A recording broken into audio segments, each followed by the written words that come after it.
El mensaje que hemos preparado esta mañana lo hemos denominado Tu alma necesita de Dios. La mayoría de los que aquí estamos hemos recibido por medio de la fe a Jesucristo como nuestro Señor y Salvador personal, con todo lo que ello implica. Él es el Cordero de Dios que quita el pecado del mundo, y usted y yo hemos pasado de muerte a vida, ¿sí? Y el mensaje que en esta mañana pretendemos presentar a usted, yo sé que va a tener un efecto especial sobre su vida. Dios nos conoce a cada uno de nosotros.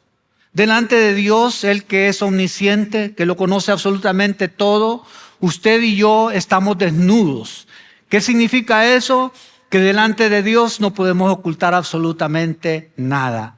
Yo le voy entonces a invitar a pedir al Señor que esta mañana cada uno de nosotros sea ministrado por el poder del Espíritu Santo y que esta palabra que vamos a compartir esta mañana se convierta en vida en sus corazones. Amén. Cierre por favor sus ojos, incline su rostro y digámosle juntos al Señor: Padre eterno, venimos delante de tu presencia en humildad a pedirte, Señor, que por medio de tu Espíritu Santo abras nuestra mente y nuestro corazón, Señor, para entender, Señor, tu palabra, para poder, Señor, tener discernimiento de lo que tú quieres hablarme a mi vida hoy. Gracias, Señor, por tu palabra, porque tu palabra es verdad, Señor. Porque tú te revelas a través de ella, Señor, y te revelas a nuestras vidas, Señor, para manifestar tu gran amor y las promesas que hay para cada uno de nosotros, Señor. Gracias, Espíritu Santo, por estar en esta mañana con cada uno de nosotros. Gracias, Señor Jesús, por tu amor y tu fidelidad. Amén. Bueno, hermanos, quiero entonces invitarles a que juntos leamos la palabra de Dios en el Evangelio según San Juan, en el capítulo 15, y leamos el verso 4 y 5. Es un verso que usted probablemente conoce muy bien, lo ha escuchado varias veces, pero como le hemos pedido al Señor, queremos que en esta mañana hay una revelación fresca para su vida. Amén. Entonces dice esa palabra de Dios en el capítulo 15 del Evangelio según San Juan, el verso 4 comienza diciendo: permanezcan en mí y yo permaneceré en ustedes. Pues una rama no puede producir fruto si la cortan de la vid. Y ustedes tampoco pueden ser fructíferos a menos que permanezcan en mí. Ciertamente yo soy la vid, ustedes son las ramas. Los que permanecen en mí y yo en ellos producirán mucho fruto, porque separados de mí no pueden hacer nada. Hace poco visité a mi papá y mi papá es un anciano ya de 87 años, pero es un lector ferviente de la palabra. Y un día me recibió así, sin anestesia, me dijo: no somos nada, no tenemos nada y no somos nada. Y dije yo, wow, tuvo un ataque fuerte a su autoestima, dije yo, ¿verdad? Pero no, ya después él explicó que si realmente sin el Señor no estamos en nada. Es una realidad bien profunda, hermanos, que en esta mañana yo espero de que sea revelada a nuestras vidas. Pero analicemos un poquito lo que acabamos de leer. Fíjese la primera declaración que hay en el versículo 4. Permanezcan en mí y yo permaneceré en ustedes. Esto me recuerda, hermanos, de que el anhelo de Dios, a través de la Biblia usted lo puede entender, que el anhelo de Dios es usted y yo. Él nos anhela, Él anhela ser uno con nosotros, ¿sí? Y al final, en la consumación de los postreros días, como vemos en Apocalipsis, sucederán las bodas del Cordero y entonces estaremos junto con nuestro Salvador por toda una eternidad. Pero usted puede ver a través de toda la historia bíblica que hay un anhelo de parte de Dios por querer ser uno con nosotros, de querer ser uno con cada uno de nosotros. Y continúa, lo que estoy tratando de resaltar es que Dios desea tener una relación de intimidad con usted. Luego continúa diciendo que una rama no puede producir frutos si la cortan de la vid, ¿verdad? Entonces, ni que podemos producir fruto, porque obviamente si se rompe esa relación de intimidad, ¿qué va a pasar? Ya no podemos desarrollar todo el potencial que Dios ha puesto en nosotros, ¿sí? Ciertamente dice el Señor, yo soy la vid, ustedes son las ramas, y los que permanecen en mí, yo en ellos producirán mucho fruto, ¿sí? Unidos, obviamente, con el Señor, somos capaces de producir fruto.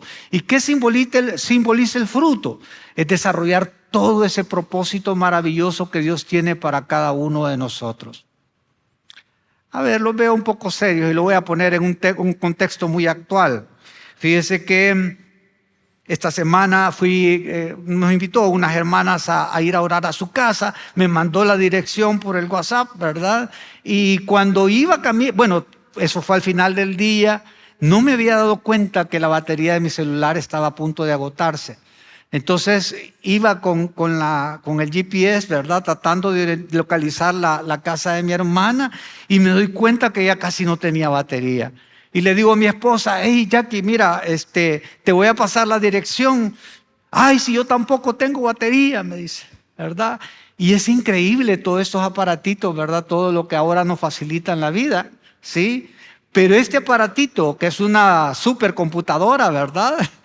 Realmente, con todas las capacidades que tiene, sin estar conectado a una fuente de energía, no sirve para nada. Estoy tratando de decir que usted es una lámpara, esas preciosas que tiene en su casa, que le costó no sé cuánta plata, ¿verdad? Y que tiene hasta funciones de poder cambiar los tonos de luz y poner luz cálida, luz blanca y no sé qué. Pero si no está conectada, no funciona. Bueno, una última ilustración, y esta es para presumirles un poco. Vino el hermano Grant, el encargado de jóvenes en Family Church allá en Michigan, y me enseñó una aplicación bien bonita, que basta con que usted escanee una planta en su jardín y automáticamente la aplicación le dice qué tipo de planta es. Pero no solamente eso, le da todas las características, le dice si esa planta es de sol, si es de sombra, de media sombra, le dice qué tipo de frutos da, cómo reproducirla, en qué temperatura va a crecer idealmente. Pero no solo eso, a su plantita, a la que usted le ha tomado la foto, ¿verdad?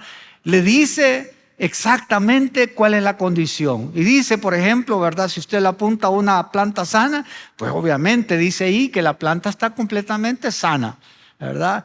Pero si le apunta a una que está enferma, automáticamente le aparece, no, esta planta está enferma, probablemente tenga cierto tipo de insectos y le da de una vez la cura. Le dice, diluya, no sé, 2 cucharadas de bicarbonato en 1 litro de agua y rocíela, ¿verdad? Y con eso su planta va a recuperar, fertilícela cada X tiempo, etc. Es una aplicación impresionante, ¿sí?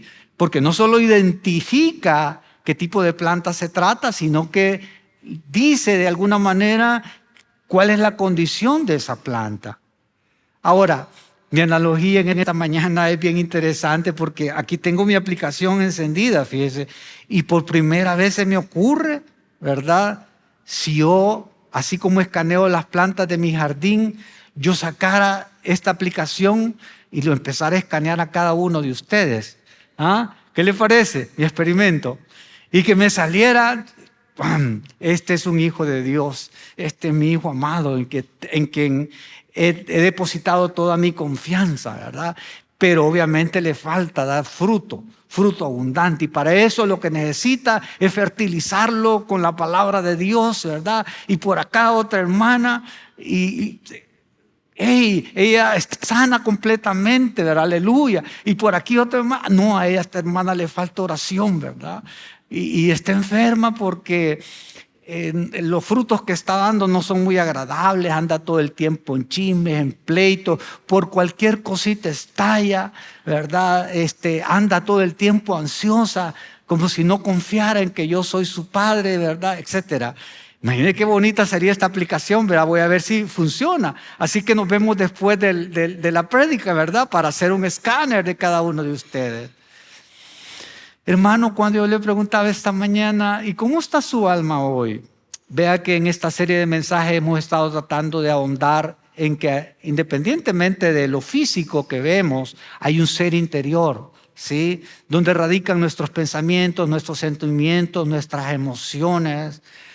Y realmente, desde que nosotros venimos a Cristo, empieza a ocurrir una transformación. Y usted por fe debe creer lo que la palabra de Dios dice, ¿sí? Porque de que usted reconoció a Cristo como Señor y Salvador personal, dice la palabra de Dios que usted se convierte ¿en qué? En un hijo. Y eso nos da a nosotros una identidad nueva totalmente. A mí me encanta y hubiese querido que intencionalmente nosotros siguiéramos alabando y exaltando al Señor, porque es una manera de mostrar nuestra gratitud por todo lo que el Señor ya hizo por nosotros. Pero en el día a día, hermano, cuando estamos involucrados en un montón de cosas, ¿verdad? Muchas veces nos olvidamos de conectarnos al Señor. Y una hermana me dijo esta semana, ¿verdad? Sí, fíjese que él no tenía una relación muy fuerte con el Señor. Todo el tiempo era de on-off. Y yo le entendí, ¿verdad? Como cuando usted aprieta un switch para encender y apagar, ¿verdad? A veces algunos de nosotros así andamos. Y el Señor quiere que nosotros demos frutos abundantes. Si yo veo una planta que está dando unos mangotes enormes, ¿verdad? O unos tomatones bien rojos y abundantes, yo digo, esa planta seguramente está enferma. No, ¿verdad? Esa planta está estresada. Tampoco. Estresada está la planta si la veo toda marchita porque no tiene agua, porque está desnutrida.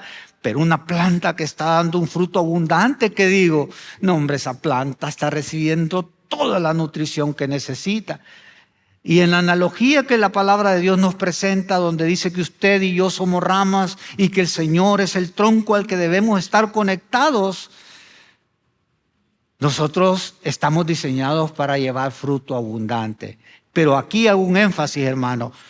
No significa de que usted tiene que hacer un montón de cosas por el Señor, sino que lo único que necesita es conectarse, ¿sí? Muchas veces hemos dicho, la salvación es por fe, no es por obras. Las obras llegan como una añadidura, llegan como el resultado de estar conectado al Señor. O sea, usted va a dar frutos abundantes, suculentos, hermosos, como ni siquiera usted en este momento está imaginando, en la medida que esté conectado al Señor, porque Él va a ser la fuente. No es por su mérito o el mío, sino por la misericordia y la fidelidad de Dios.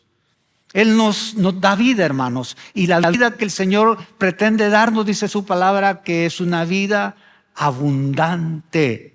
¿Usted está viviendo una vida abundante hoy o todavía cojea un poco? A mí me encanta cuando oímos estos cantos hermosos que están inspirados en la palabra de Dios, ¿verdad? Yo le había pedido a Charlie que cantáramos el Salmo 42:2, ¿verdad? Ese que dice, mi alma tiene sed de Dios, de mi Dios, mi Creador. Ya se acordó, ¿verdad? Más o menos. Pero vea que el salmista, y a través de toda la palabra de Dios hay una exaltación a ese Dios poderoso que anhela cosas maravillosas para usted y para mí. Por ejemplo, dice el Salmo 63:1. Dice, oh Dios, tú eres mi Dios, de todo corazón te busco. Mi alma tiene sed de ti. Todo mi cuerpo anhela en esta tierra reseca, agotada, donde no hay agua. ¿Cómo sería usted, hermano, como en un desierto, verdad? Y usted teniendo una sed tremenda, ¿verdad? Anhelante del agua viva que solamente es el Señor, ¿sí? Probablemente usted se sentiría identificado con lo que dice este salmo. El Salmo 143:6 dice, a ti levanto mis manos en oración. Tengo sed de ti como la tierra reseca tiene sed de lluvia. El Salmo 33:20 dice, nuestra alma espera en el Señor. Él es nuestra ayuda y nuestro escudo. O sea que el Señor no solamente es proveedor, sino que también nos da seguridad para sentirnos protegidos en medio de todas las vicisitudes que se presentan en el día a día. ¿Sí? ¿Cómo usted reacciona ante las vicisitudes del día a día? ¿Reacciona desde la perspectiva de que usted está fortalecido por el Señor que está en usted? ¿O lo hace desde la perspectiva de las circunstancias? El Salmo 63:8 dice: me aferro a ti, tu fuerte mano derecha me mantiene seguro. ¿Sí? Qué hermoso es sentir que vamos por la vida caminando agarrados del brazo fuerte de nuestro Señor. ¿Sí? O el Salmo 62:1 que dice: espero en silencio delante de Dios porque de Él proviene mi victoria. Yo me emocioné cuando cantamos que en Él está nuestra victoria esta mañana. Porque sea cual sea su circunstancia, hermano, en el Señor, porque acuérdese que fuera de Él nada podemos hacer. Pero en el Señor dice la palabra de Dios que usted y yo somos más que vencedores. Es decir, por medio de Él nosotros somos victoriosos, ¿sí? Y es que su alma y la mía nunca va a encontrar reposo, hermanos, hasta que descansemos plenamente en Dios. Muchas veces nosotros leemos la palabra de Dios y no logramos discernir realmente que Dios, dentro de toda su creación perfecta, diseñó al hombre con la capacidad de contenerle a Él, ¿sí? Es decir, la palabra de Dios dice que ahora usted y yo, desde que reconocimos a Cristo como Señor y Salvador, somos templo y morada de su Espíritu. ¿Se puede imaginar eso, hermano? Que usted y yo, por el simple hecho de haber creído en que Jesús murió en la cruz por el perdón de nuestros pecados, ahora dice la palabra que Él se ha impartido en usted. ¿Sí?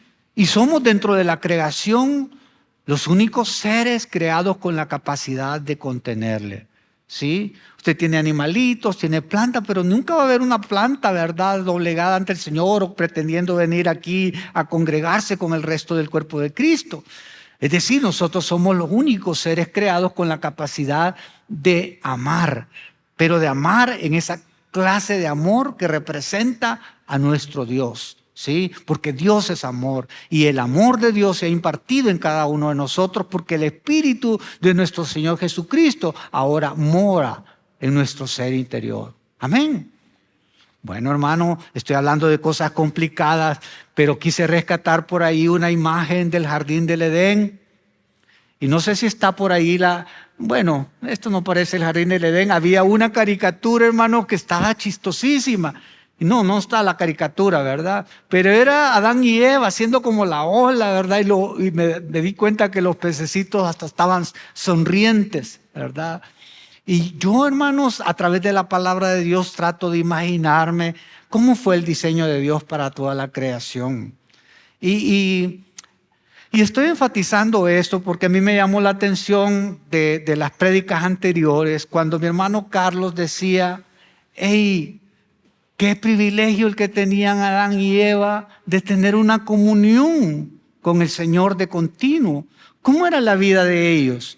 O sea, Dios dice que todo lo había hecho perfecto, pero a pesar de que toda su creación era perfecta, tanto era el amor de Dios por el hombre y ese anhelo de tener comunión con el hombre, porque nos anhela y quiere ser uno con nosotros, que dice que dentro de esa creación perfecta hizo un hotel 5 estrellas. O 10 estrellas, no sé, ¿verdad?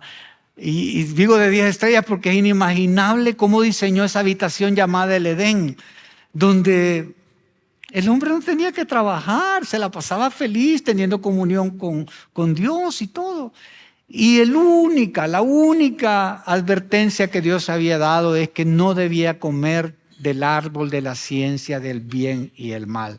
Uno se entera en el relato bíblico que también había otro árbol del que podía el hombre comer libremente, y ese era el árbol de la vida. ¿Sí? O sea que el diseño de Dios para el hombre era que tuviera vida. ¿Sí? Y es una figura de nuestro Señor Jesucristo.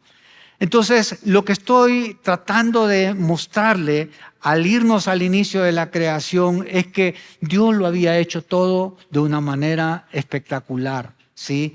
Y quería tener intimidad con el hombre. El punto es que después de esa advertencia que les he mencionado, ahí en Génesis capítulo 6, verso 7, dice: en ese momento se les abrieron los ojos y de pronto sintieron vergüenza por su desnudez. Entonces cosieron hojas de higuera, dice, ¿verdad? Para cubrirse. Ahora, este versículo, y discúlpenme que no los estoy llevando en un orden, ¿verdad?, de cómo está en el texto, es para mostrar cuál fue la condición del hombre después de haber desobedecido a Dios. Porque este versículo tiene que ver con que Dios les había dicho: el día que coman de ese árbol, morirán. Y ustedes ven que no se murieron, físicamente hablando. Murieron en su relación y en esa comunión que los hombres teníamos con Dios. ¿Sí? Entonces, noten ustedes ese detalle tan importante.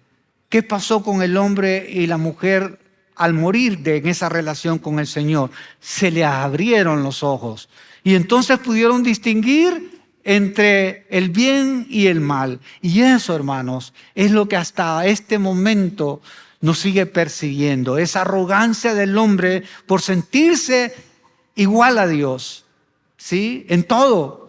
Ustedes ven a través de la palabra de Dios cómo se construyó una torre de Babel, que era un esfuerzo deliberado del hombre por querer estar más cerca de Dios. Pero eran esfuerzos de parte del hombre por querer tener esa intimidad a la que Dios desea que tengamos. Pero el punto es, hermanos, que también dice la palabra de Dios, ¿verdad? En Génesis capítulo 3, verso 21, y el Señor Dios hizo ropa de pieles de animales para Adán y su esposa. A ver, trate de imaginarse un poquito, hermano, qué es lo que está sucediendo. El hombre por primera vez, lejos de disfrutar de esa intimidad con Dios, ahora siente vergüenza. E inmediatamente lo que hace es esconderse. Y Dios todavía les pregunta: hey, ¿dónde están? Porque el Señor se estaba paseando por el jardín del Edén cuando trata de acercarse nuevamente a ese hombre que ha pecado, que lo ha desobedecido. Y el Señor, que es omnisciente, ya lo sabía. Pero aún así pregunta por Adán. ¿Y qué hace Adán? Esconderse. ¿Y luego qué hacen? Prepararse, no sé, voy a llamar un delantal de hojas, ¿verdad? Un taparrabo de hojas. Y se cubren delante de Dios. Pero vea lo que dice el verso 21. Dice: Dios les quitó prácticamente ese delantal y les puso pieles de animales. Note usted, hermano, no le puso los animales vivos, le puso las pieles. ¿Qué significa? Ahí hay una figura también, que es necesario que esos animales murieran, es decir, que es necesario el derramamiento de sangre para el perdón de los pecados. Eso es lo que usted podría entender fácilmente. Pero hay otro detalle muy importante que yo quiero que usted y yo tomemos en cuenta, que no es a la manera del hombre que vamos a restablecer esa intimidad con el Señor, sino es a la manera de Dios. No es a través de lo que nosotros nos pongamos como taparrabo, sino que es a la manera en que el Señor ha provisto. ¿Sí? Ese elemento es muy importante, hermanos, que usted lo tome en cuenta, porque mire, a través de toda su creación, ¿verdad? Dios quiere estar con su creación. Él quiere estar con nosotros, ¿sí? Así que por más que se hayan escondido y hayan dicho: bueno, ¿y dónde estás? El Señor ya sabía dónde estaban. Y a través de toda su historia nosotros podemos ver hombres de Dios como Enoc, como Abraham, como José, como, bueno, diferentes personajes que, aunque en su caminar, estaba estudiando, por ejemplo, la vida de David. Y de David se dice que él tenía como el corazón como de Dios. Pero cuando veo completa, ¿verdad?, cómo fue la vida de David, es cierto, tuvo muchas cualidades, pero también un montón de defectos. El mismo Abraham, Bueno, nosotros somos producto de esa promesa porque el Señor le prometió a Abraham: en ti serán benditas todas las familias de la tierra. Y esa promesa nos ha alcanzado a nosotros, porque Jesús es descendiente del linaje de Abraham, ¿sí? Y a través de Jesús, usted y yo hemos sido bendecidos. Pero si usted analiza la vida de Abraham, fue en algún momento un montón de cosas. Pero Abraham dice, la fe le contó por justicia. ¿Qué quiere decir eso, verdad? Que Dios ve la intención de nuestro corazón. Si David anduvo perdido y, bueno, usted recuerda un poco la historia de David, ¿verdad? Cuando en el lugar de andar en el campo de batalla, como él el rol que le correspondía, ¿verdad? Él se ha quedado en la casa, ¿verdad? Y está viendo pornografía. Es más o menos el equivalente. Se quedó viendo a una mujer que estaba bañando ahí, se enamoró de ella, hizo toda una confabulación para mandar a matar al esposo, etc. Pero a pesar de eso, claro, pagó las consecuencias de haber hecho eso que no era agradable delante de Dios. Pero usted ve cómo David está también metido en el linaje de nuestro Señor Jesucristo. Es decir, hermanos, a través del tiempo, ¿verdad? Todos estos personajes del Antiguo Testamento nos revelan precisamente cómo Dios siempre ha querido tener una relación con nosotros. Una de las cosas que me llamó la atención ahora que preparaba el mensaje es ver, por ejemplo, la vida de José, ¿sí? En medio de todas las dificultades, ¿verdad?, que le tocó enfrentar, buenas y malas, en todo momento Dios no lo dejó, ¿sí? Y me recuerda las tentaciones que a veces tienen los jóvenes, porque José era joven cuando la mujer de Potifar, ¿verdad?, lo sedujo, ¿sí? Y salió volando. Yo digo, wow, qué valentía. Pero en medio de todas las circunstancias que José vivió, ¿verdad?, podemos ver la mano de Dios. O recordar un Daniel en la fosa de los leones, hermano. O sea, uno solo se lo imagina y lo lee en la historia bíblica y muchas veces no lo ponemos en el contexto de un momento real en la vida de Daniel. ¿Sí? Yo en algún momento me he podido imaginar, ¿verdad?, Daniel en el foso de los leones con un colchón, con una almohada, con un león de almohada, descansando feliz de la vida. ¿Sí? Entonces, miren, el punto es que en ese deseo de Dios de estar con su creación, nosotros debemos recordar, ¿verdad?, que inclusive en medio de todas nuestras circunstancias difíciles, Él está con nosotros, ¿sí? Por muy doloroso, por muy complicado que sea el momento que nos está tocando vivir, debemos de aprender a ver no las circunstancias, sino ver a Dios. En algún momento me decía una hermana, yo tengo mucha ansiedad y estoy muy preocupada y estoy tomando estos medicamentos. Y bueno, desde el punto de vista espiritual le digo, bueno, pídele al Señor para poder estar siempre en comunión. Y me hizo recordar ese momento, ¿verdad?, en que el Señor se aparece en medio del mar, ¿verdad?, de Galilea a sus discípulos. ¿Sí? ¿Y qué está pasando allí? Le dice Pedro, bueno, si eres tú, que yo pueda ir, ¿verdad?, a donde tú estás. Y entonces Pedro empieza a caminar fuera del agua, ¿sí? Y está viendo al Señor Jesús.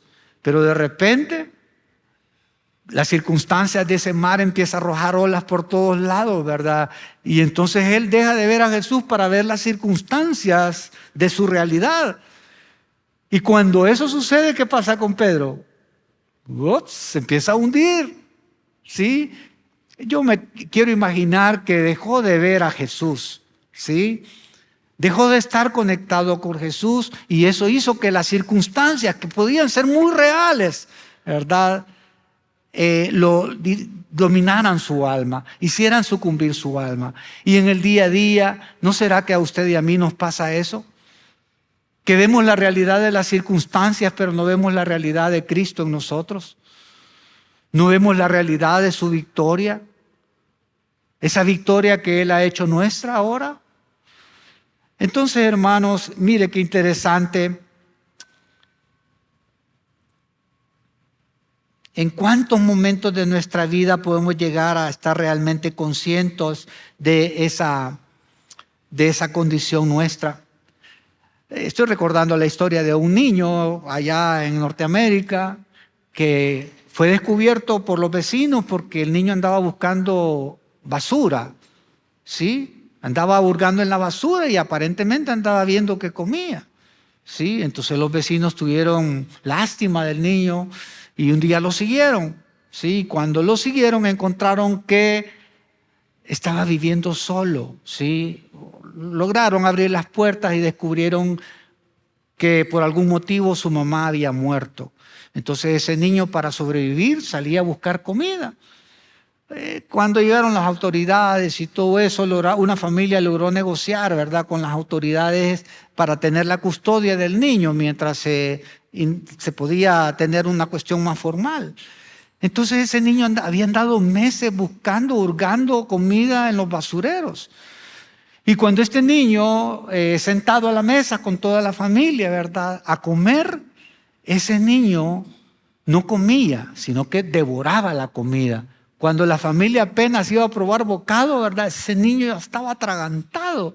Entonces poco a poco la familia tuvo que enseñarle de que había suficiente comida, que había llegado a una condición distinta en su vida. Y es más, le fueron a abrir el refrigerador, ¿verdad? Y cuando el niño vio el refrigerador que estaba lleno de comida, se apresuró a comer y después ir a ver si agarraba algo del refri. Paulatinamente, ¿verdad?, el niño se fue acostumbrando de que había suficiente comida y ya después, ¿verdad?, agarró el ritmo del resto de la familia y comía prácticamente a la misma velocidad con todos. El niño estaba siendo transformado, ¿sí? Sin embargo, la mamá de esa casa, ¿verdad?, un día sintió un mal olor cerca de la habitación del niño, ¿sí? Y se fue acercando y empezó a sentir que el mal olor provenía de debajo del colchón de donde dormía el bebé, ¿verdad? Entonces vino y levantó el colchón y cuando levantó el colchón, va encontrando un montón de sándwiches de atún que estaban ya totalmente arruinados. Entonces parecía que el niño estaba de alguna manera, ¿verdad?, tomando sus propias precauciones por si en algún momento volvía a pasar necesidad, ¿sí? Y eso solamente para reflejar, hermanos, hasta cuánto el Señor ha logrado ganar en nuestra vida. Hasta qué punto usted y yo hemos sido transformados por la fe en nuestro Señor Jesús, ¿sí? Y le digo, a veces todavía estamos guardando sándwiches de atún debajo del colchón. ¿Qué está guardando usted, hermano? ¿Qué está reservando todavía para que el Señor, para todavía resistirse a considerar que el Señor tiene el control absoluto de todo? Porque cuando decimos que sin Él no tenemos nada, hermano, es porque lejos de Él no podemos hacer absolutamente nada. ¿En qué basa usted ahora su confianza? Su victoria, si lo que queremos tomar en lo humano, ¿en qué lo basa? ¿Sí? Yo y no sé cuántos de aquí hemos visto el Super Bowl, ¿sí? Y el artista que sale cantando ahí dice, porque yo he creído en mí estoy aquí. Hermano, esa es una expresión humanista. El humanismo no hace más que enseñarnos a nosotros que debemos de depender de nosotros mismos. Y es contrario a lo que Dios enseña, porque Dios quiere que dependamos de Él en todo, ¿sí? Pero esa arrogancia, hermano, la adquirimos en el jardín del Edén cuando comimos del árbol que no debíamos de haber comido. Y hasta ahorita nuestra arrogancia es tal que queremos hacer, por un lado, a Dios de nuestros planes, porque somos tan brillantes, somos tan inteligentes. Pero hermanos, debemos considerar de que sin el Señor no somos nada. A ese cantante lo que yo le diría es que realmente lejos de Cristo no podemos hacer nada. ¿Y de qué le sirve ganar cualquier cantidad de audiencia en el Super Bowl? ¿De qué le sirve tan famoso? Eso es lo que el mundo le da. Porque la palabra de Dios dice de que te sirve si ganas el mundo, pero pierdes tu alma. ¿Sí? Porque a lo mejor usted y yo vivimos claros acerca de nuestra muerte terrenal, pero muchas veces no tenemos abiertos los ojos de la fe para considerar de que este tiempo aquí en la tierra es efímero, que lo que nos está guardando es toda una eternidad en la presencia del Señor. Hace poco a una amiga a la que quiero mucho y que está pasando dificultades impresionantes, le pregunté, mira, ¿y tú has recibido a Cristo como Señor y Salvador? Y me dijo, sí, varias veces. Muy bien, le digo. Y vamos a suponer que tú y yo morimos hoy. ¿A dónde irías tú? Y ella con toda sinceridad me dijo, no había pensado en eso. Ahora pregúntame a mí, le dije. Pregúntame a mí a dónde iría. Sí, ¿dónde irías tú si murieras hoy? Ah, bueno, iría a la presencia de Dios, a deleitarme en una eternidad con Él. Y luego le expliqué que eso no se debía a que yo era más bueno que ella o que yo tenía algo diferente. Simplemente le expliqué que es porque yo había confiado, había rendido mi vida a nuestro Señor Jesucristo. Y si usted muere ahora, hermano, ¿a dónde iría? Yo espero que esté tan seguro como yo que vamos directamente a la presencia de Dios. Y que este tiempo que nos toca vivir aquí en la tierra tiene que servir para honrar los propósitos de Dios para su vida. Porque usted es especial. Dios nos hizo a cada uno preciosos, tremendamente diferentes, con propósitos especiales. Pero para ello es importante que usted esté seguro de su identidad como hijo de Dios. Quisiera referirme a 3 verdades sobre estar con Dios. Y es que Dios quiere que cada momento de mi vida sea glorioso en su presencia.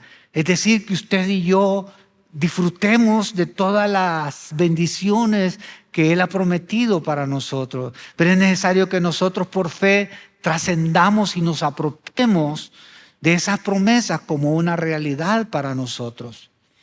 Y yo no sé si usted entiende la definición de glorioso, pero aquí tengo en las notas, dice que glorioso es lleno de belleza, de esplendor, asombro y magnificencia.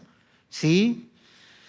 Y esto es hermoso, hermanos, ¿verdad? Esto es maravilloso cuando nosotros logramos comprender eso. Ahora, déjenme hacer un pequeño paréntesis. En el círculo de vida de esta semana hubo un hermano que me dijo, mire, yo siendo creyente estaba yendo a estudiar a los Rosacruces. Hermano, no espero que usted entienda qué piensan los Rosacruces y los masones y todo eso, pero ellos andan en búsqueda de la verdad supuestamente, ¿sí? Pero una verdad desde el punto de vista humano, ¿sí? Y hay muchas filosofías, y lo estoy mencionando, hermano, porque probablemente en este mundo que no es nuestro hogar, usted y yo estamos continuamente siendo bombardeados, hermanos, por filosofías humanas, ¿sí? Por filosofías que nos aparan del propósito real de Dios para nuestra vida. Y cada uno de nosotros, en nuestra arrogancia, muchas veces es seducido a que nosotros tengamos nuestra propia verdad. Malinterpretamos a veces la misma palabra de Dios para asumir nuestra propia verdad. Pero eso será motivo de otra prédica quizás. Por ahora solamente déjeme decirle que la palabra de Dios, la palabra inspirada de este Dios en el que yo creo, dice que Jesucristo es el camino, es la verdad y es la vida. Y nadie va al Padre si no es por Él. Amén. Entonces no necesita otra verdad más que Jesucristo en su vida, hermanos. Y hay 3 verdades entonces. La primera es que Dios quiere que cada momento de nuestra vida sea glorioso en su presencia. Si ha estado entonces distraído buscando a Dios en otros aspectos, olvídelo. El segundo, el mejor lugar para disfrutar la vida con Dios es en cada momento. Usted sabe que para crecer en esa relación de intimidad con el Señor, usted necesita conocerlo. Y lo va a conocer en la medida que usted ¿verdad? Le pide al Espíritu Santo que esta palabra cobre vida en su corazón, que hay una revelación fresca de lo que el Señor presenta en su palabra. Y usted también lo va a lograr a través de la oración, ¿sí? A mí me impresiona cuando me dicen, es que Tomás de Aquino pasaba no sé cuántas, 20 horas al día orando. Hermano, yo no puedo orar 20 horas al día, es más, 1 hora y me cuesta, ¿sí? Bienaventurados ustedes que pueden orar más que yo, ¿sí? Pero a mí ya me dejé de preocupar por las estadísticas. Lo que sí le puedo decir de que no importa si me estoy bañando, si voy manejando, si estoy aquí predicando, yo por dentro estoy diciendo, Señor, por favor, acompáñeme. Sella mis labios a decir algo a los hermanos que no está conforme a tu voluntad. Y en todo momento podemos tener comunión con Él. Y ese privilegio de esa identidad que gozamos como hijos de Dios nos permite entrar directamente al trono de su gracia. Amén. Y la tercera cosa que yo quiero enfatizar es que la gente se ve diferente cuando la vemos con Dios. Mire, el resumen de toda la ley, dijo el Señor, ¿verdad? Es que amemos a nuestro prójimo como a nosotros mismos. Pero en el día a día, hermano, es más, en nuestra propia familia, a veces entramos en discusiones, en conflictos, y ya no digamos si es alguien externo.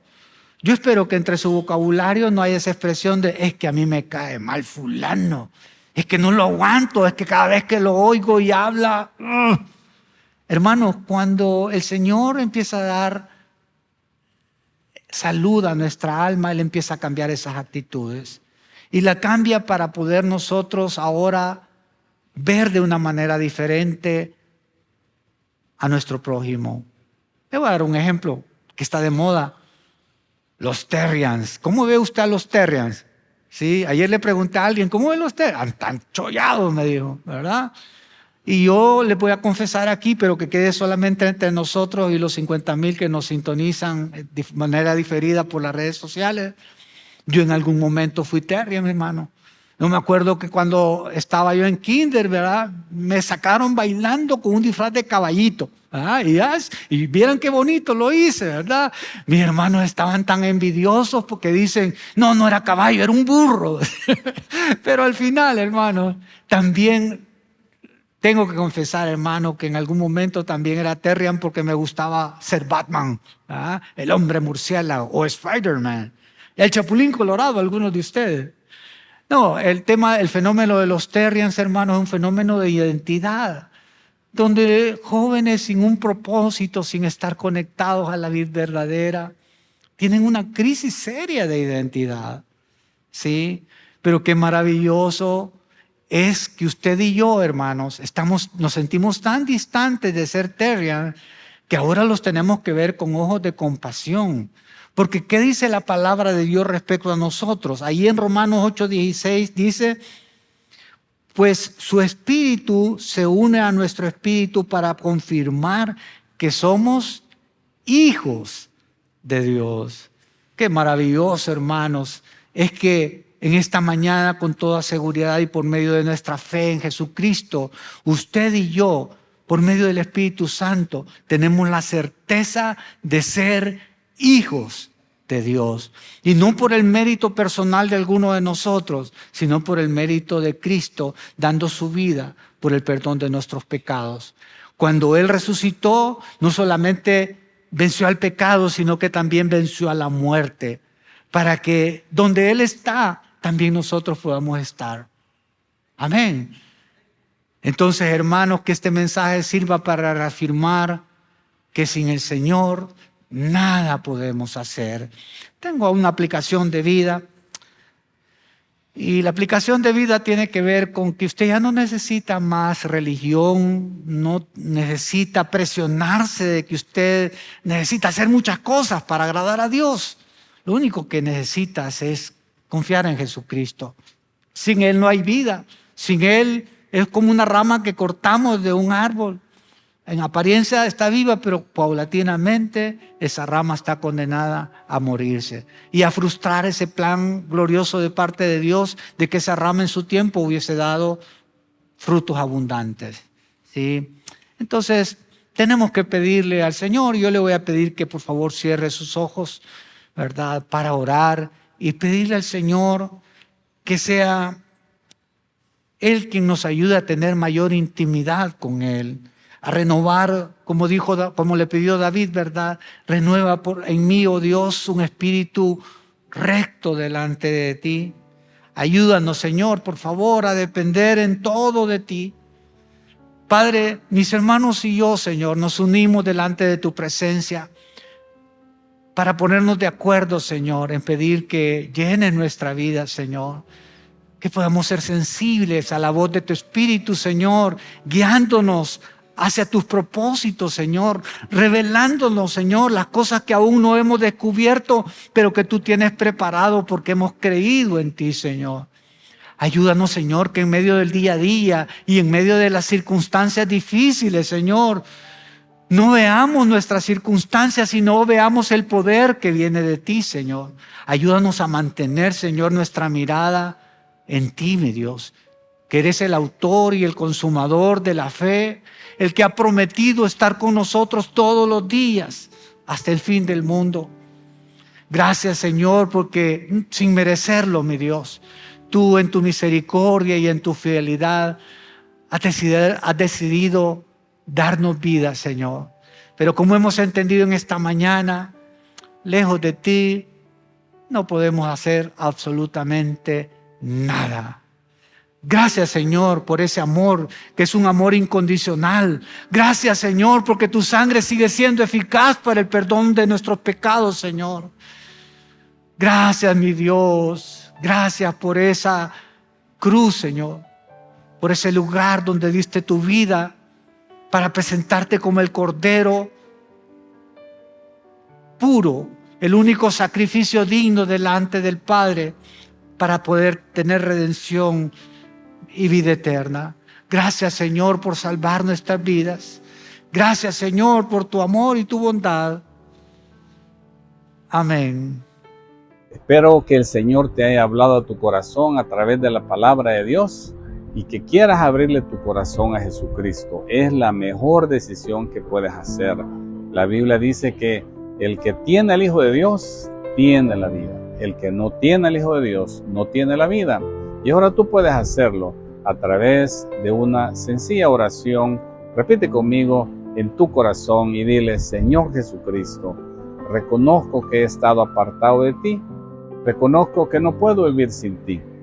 No puedo hacer la vida sin tu poder. Ayúdame, entra a mi vida, perdona mis pecados. Reconozco que tú eres mi Señor y Salvador. Te quiero dar las gracias por tu sacrificio en la cruz y porque ahora vives en mi vida. Gracias, Señor Jesús. En tu nombre, amén. Ahora hay que seguir adelante, a buscar una iglesia donde congregarse, o si quieres congregarte con nosotros para que des los pasos iniciales a través del proceso, dijiste que sí. Te esperamos.